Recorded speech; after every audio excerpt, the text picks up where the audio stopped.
guys, today my niece and I are going to show you how we made two really cute makeup bags, and they are no-sew. So all you're going to do is take some fabric, whatever size you want it, and you're going to make it double that size lengthwise. And then we are just going to take a zipper and hot glue on one of the short sides to the zipper. So this is pretty much more explanatory by just watching it, but I'll try to explain to you. So then you're going to take the zipper, open it up, and then bring the other right side to the zipper.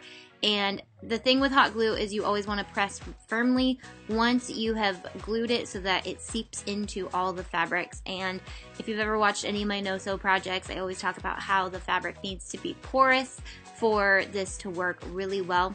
Another trick is to iron it after you have made the seam so that it reheats up the hot glue and it just makes sure it all seeps in really well. So then we're going to close it off, cut off the zipper, open up the zipper, and turn the bag right side out. You can leave the bag just like this if you like the flat square. We're going to hot glue down the zippers, but we're going to decorate it first, and then you can decide if you want to do the corners in the end, because this will also work. So you're going to take freezer paper, cut out a design, and use fabric Mod Podge to just saturate all the open areas of the design. The freezer paper has to be freezer paper though. Wax paper does not do this. It will not adhere to the fabric. So we're just going to dump on some fine glitter. I'm using Martha Stewart glitter, and then I'm just going to take some more Mod Podge and really just saturate all that up. Peel it off while it's wet. So once that dries, you can decide if you want to do the corners by just turning them in and hot gluing them. That will create kind of a base to the bag. This bag is a lot more difficult, so if you're ready for it, go ahead and try it. We're just going to cut a long rectangle. It's just a rectangle to me and not a triangle.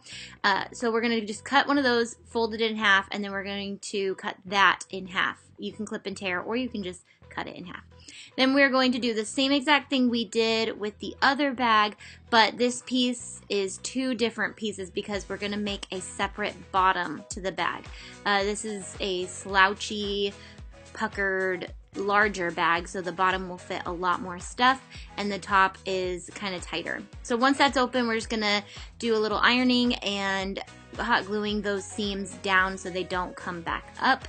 And once that is all done, we're going to hot glue that closed so that it's a tube.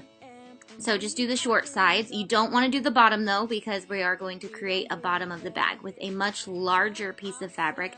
I didn't do any measuring. You just kind of eyeball how big you want your bag. If you have a specific thing you're trying to put into your bag, you will want to make sure it's that wide.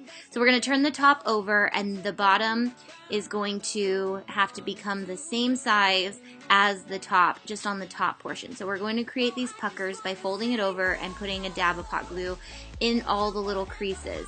So it's just more self-explanatory to watch. So once it's the same size, you're going to turn the top right side out and the bottoms right side in. Oh, actually you're going to turn them both. You're going to turn the top right sides in and the bottom right sides out, like I'm showing you here. And then you are going to stick it inside and really just kind of open it up so that it all matches up.